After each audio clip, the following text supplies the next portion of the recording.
All right, welcome to the CXM Experience. And today we've got a special guest, Julie Sanford, who's a general manager at Microsoft of the Global Industry Product Group. And today we're going to talk about experience as it relates to an industry lens. So how do you sort of zero in on an industry? But before we do that, we're going to do a little reminiscing and a little bit of fun. Julie and I worked together for a very, very long time in the marketing and operations group at Microsoft US. And welcome, Julie, to the show. Welcome to the show. Thank you. Thanks for having me.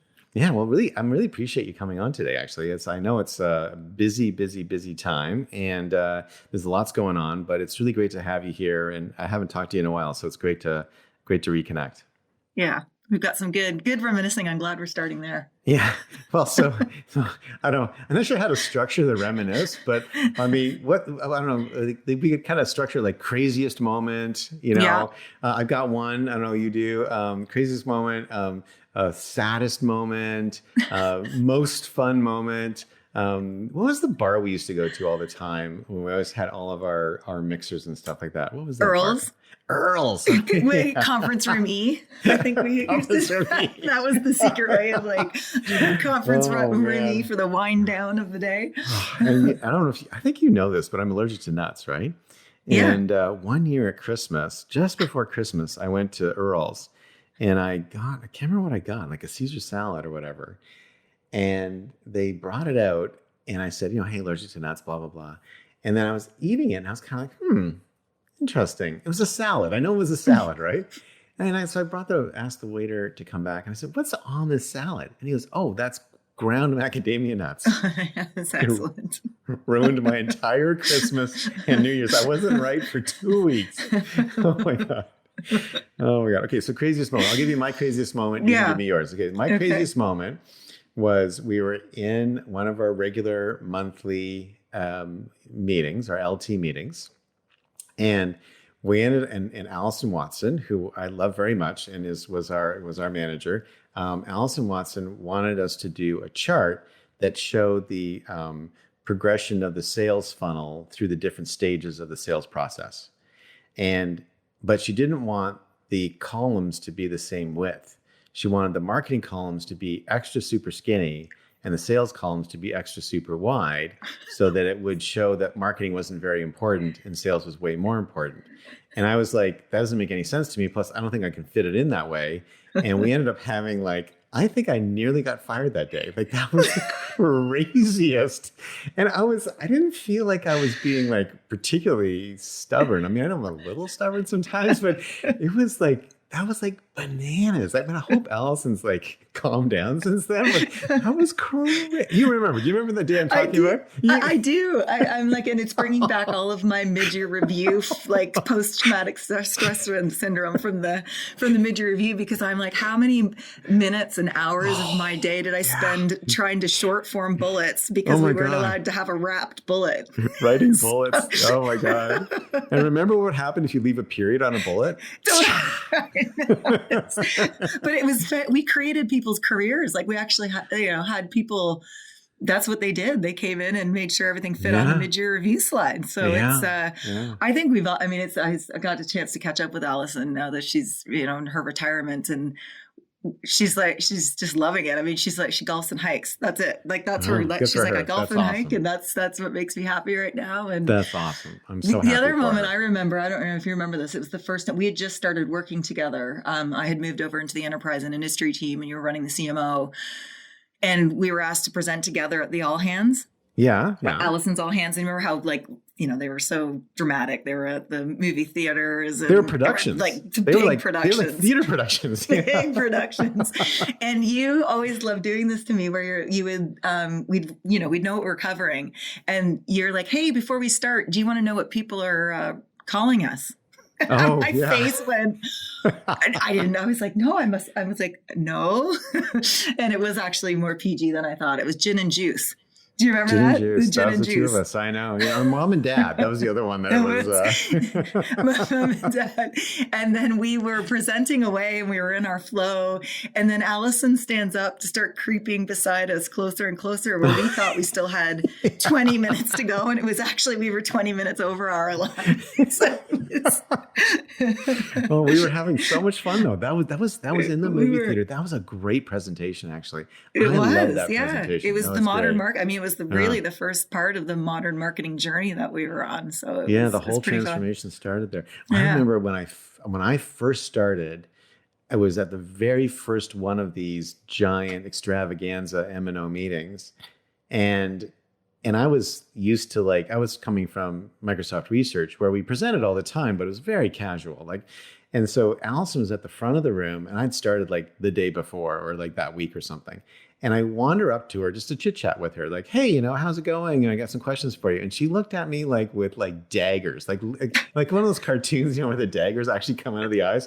She's like, because I was obviously disturbing her pre-prep. And then at least I was smart enough I'm not great at taking hints, but that was overt enough hint for me to go sit down. And then I sort of saw why she was a little wound up because there's a lot to present. Oh my God. Yeah. So saddest moment. Do you have a sad moment in M&O? Yeah. When we stopped working together. Oh, that's nice. Yeah. I was happy for you, but I was sad for us and Microsoft. And I mean, it was just one of those, you don't get relationships that often, I think, really in your career where, I thought what was so special was how different we were and how well that worked. I mean, just there was no competition. There was just this alignment, and there was this learning mentality, and there was, I've got your back, you've got my back, and let's just fill in for each other on the areas that we don't really want to do, which was so aligned. There was areas that you were better at than I was, and I was happy to do some of the operational stuff. And I just thought it was just one of those really rewarding, at the time, work relationships that's turned into an amazing friendship. So yeah, I couldn't agree more. We were amazing at just getting stuff done. It was great. Yeah. That was an amazing time of my life. I miss it so much. Anyway, so let's go and talk a little bit about what you're doing now. So you've been actually in this job for a while now, a couple of years, right? Just coming up. 2.5 years. Yeah. 2.5 years. Wow. That's amazing. So just for everyone listening, you're just tell everyone what it means to be the industry lead for Microsoft and I know you've just launched a whole bunch of new industry verticals. So let's hear about that really quick. And then what I want to talk about is ways you think about experience and experience selling. Remember experience selling? Mm-hmm. Experience selling and experience marketing, and how we think about experience from a customer standpoint. What does it mean when you take an industry lens on that? But let's start just a little bit with kind of what you're doing and what industries you're thinking about these days.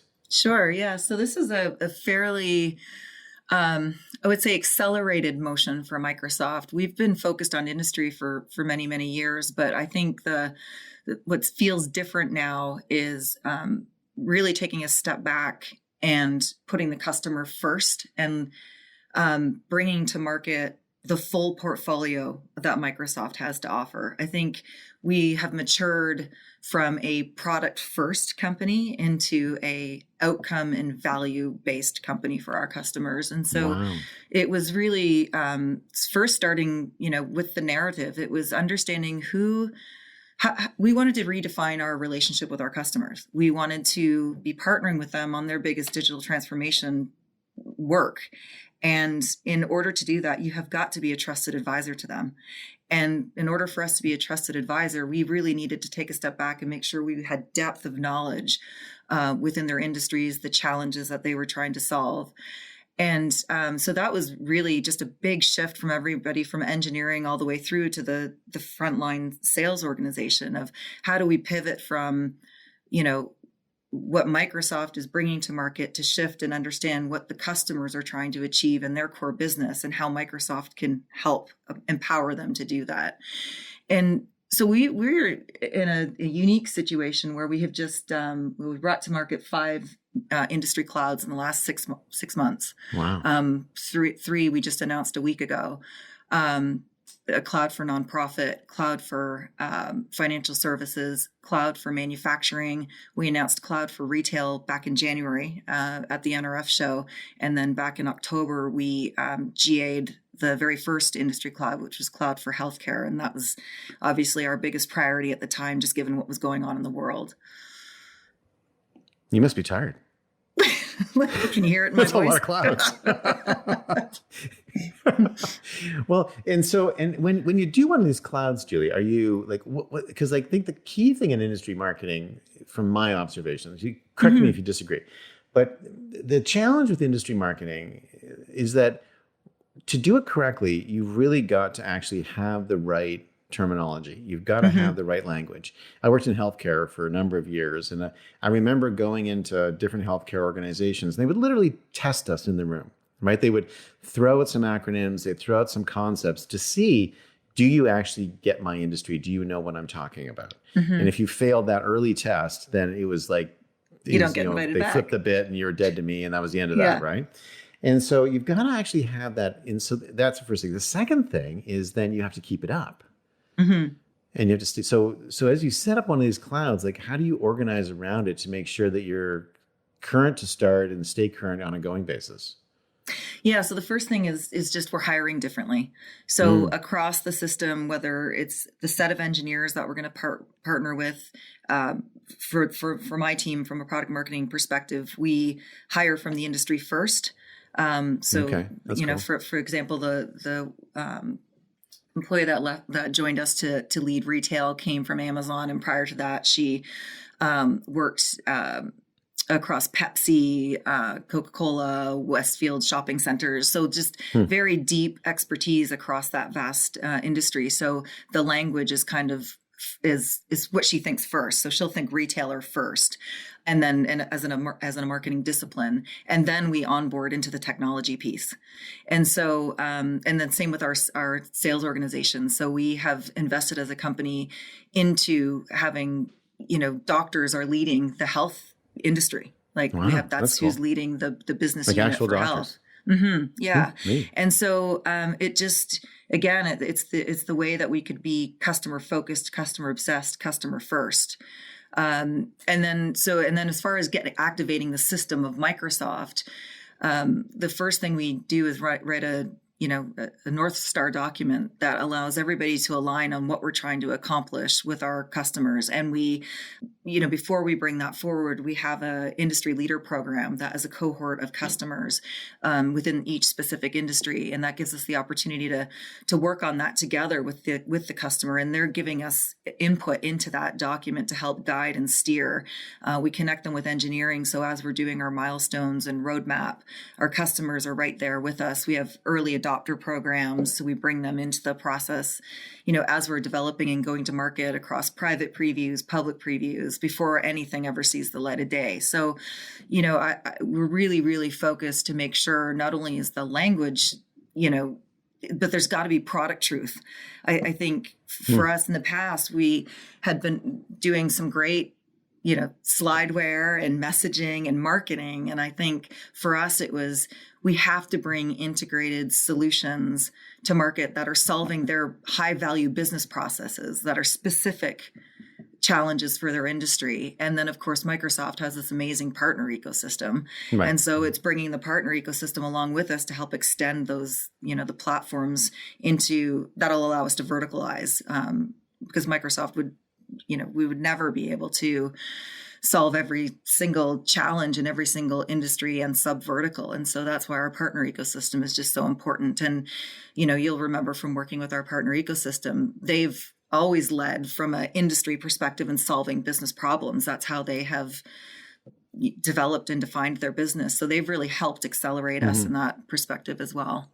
That's very cool. So this, as you think about, I love the fact that you're switching to value and outcomes, which is actually a very common theme right now in SaaS. So it's amazing to see Microsoft do that, because Microsoft historically was so product focused. So that must be exhilarating to watch. I can only imagine what that must be like. It's awesome. How do you think about it from the standpoint of experience? Are you mapping experience flows or thinking about experience outcomes right now as you go through that? Or is that still like one step further that you've not really gotten to yet? Yeah, I would say we've not gotten there yet. I would say the biggest thing for us, because of our industry offerings for the first time are crossing our product boundaries. And so when we were thinking experience for our customers, we've been very focused on what does the actual proof of concept feel like for a customer, and can they get up and running faster? So instead of shipping the Lego blocks, the customers are actually being able to get up and running on those high value, processes in a proof of concept perspective. And that was just, phenomenal amount of work across all the engineering teams, because for the first time we had to look at consistencies across Azure, BizApps, and our Office, our M365 Dynamics portfolio. Right. And then the second area for us, as silly as it sounds, is, selling the high value, getting the customers engaged. And then it's like, okay, now I want to go to a full deployment and turn this into production. Again, that was work that we wanted to really put the customer first and say, what does that deployment process look like? Because, we are going across multiple areas of our business. And so our customer experience was, we're at the beginnings of that to make sure it's an amazing opportunity. And then I would say we work with our partners over in our global demand center on, what customer journeys or customer experience or customer mapping, how does that change? Because we made the assumption that it was just BDM led. Like we had to solve for the business decision maker, which meant the content had to be in a different consumable vehicle. It's more video, it's less white papers, it's not as many heavy case studies. It's, and so we were kind of, right. We were solving for that persona. But then what data was telling us is, particularly in industries like, we saw it in health, we've seen it in retail, and we're seeing it in manufacturing for sure. It's a mix. It's not just the line of business. IT is right there. There's the technical aspect to the industry sale. So I think that's what we're going. How do we do that well? How do we do both? Do you still do broken flows? Remember that was the broken flow analysis stuff we used to do. It used to piss everybody off. It was super helpful, but it's so powerful. It is. It's funny because we just pulled one out the other day. I was like, let's do the broken flow and what the customer experience looks like. Moving from first party to to our partner ecosystem. So what does that feel like? How do you do that in a really great way for the customer? And so it's the most powerful tool I think I've ever had, because it takes the emotion out of it, right? Because you're not criticizing any one area of the business. It's just, if we anchor on the customer and we give you what that customer experience looks like and feels like, and you can see where it's quote unquote broken with the big red. It is what it is. Yeah, it is what it is. And we can decide to fix it or not. Yeah. Well, I mean, I don't know if this is always true, but it was frequently true that the flow would tend to break between a marketing page and an engineering page, right? Like a marketing page, set of pages leading to, like, say, a sign-in or something like that. And often that marketing to engineering handoff was executed through APIs and people not talking to each other, and it ended up being somewhat broken from a customer experience standpoint, because you just never got fully coordinated, and the look and feel would completely change. And I remember in Dynamics, there was this really weird thing where you'd be going through the Dynamics sign-up flow to do a demo, and then it would sign you into Office 365, like just randomly out of the blue, an Office 365 page popped up. And it was just like, what is happening? And I worked at the company. I couldn't understand it. I could only imagine what was happening to customers. Well, Julie, this has been amazing. I really appreciate your time. I know how valuable it is. And I want to thank you for being on today. I do have one question for you. And I think I've forgotten. This is one of those put me on the spot questions. I can tell. No, this will be easy. So gin and juice. Yes. Which one of us was gin and which one of us was juice? You're gin for I'm Grad, gin? and Okay. I was juice for Julie. Julie. Okay. J. It was our initials. Okay. I got it. Okay. I got it. I like being gin. That's cool. Yeah. That's cool. Yeah, Juice I is was pretty like cool jealous. too, I was though. like, But gin's better than juice. All right. Well, thank you so much. That was just thanks for having me. It was so amazing. And I good to love what catch you're up. doing. It's very exciting. And I love what's happening at Microsoft, and watching the company succeed the way it is just unbelievably rewarding. I mean, I was there for a lot of years when it was like walking through the desert, and it's really cool to see the company finally get to the promised land. It was kind of too bad I couldn't sort of be there for the full journey, but not everyone makes it into the valley, right? So awesome. It's really amazing to watch. All right. Well, thank you, Julie. Cool. I'm going to say goodbye to you and to everybody else today. This is the CXM Experience. I'm Grad Kahn, CXO, Chief Experience Officer at Sprinklr, and I'll talk to you next time.